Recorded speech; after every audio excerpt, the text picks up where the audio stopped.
is Jonathan, and today we're going to learn about to the edge and back. Challenge. Use a for loop to repeat a rotating pattern.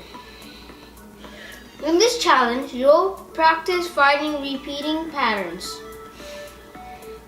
You must activate 4 switches, moving to each switch from the central point.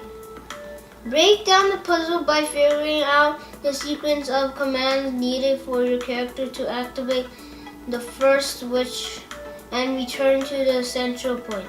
This sequence is that repeats. So put the code inside a curly braces. Can you figure out which extra repeating command will make the repeating pattern work for all the switches? So we will do a for I in 1, 2, 4 because we already have 4 out of the 8 switches, and 4 plus 4 equals 8, so we need 4 more. And out of here, we'll move 2 forwards and then we'll toggle the switch. After this, we'll have to turn backwards. Then we would have to move forward twice at the same time, except after this, we will turn right.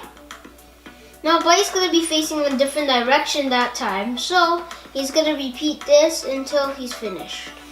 And now we'll be running the code.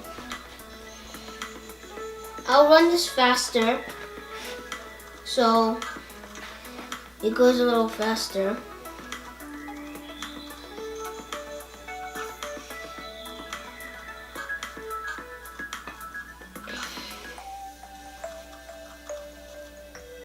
Please subscribe to my channel if you like this video, and also leave a like. Bye!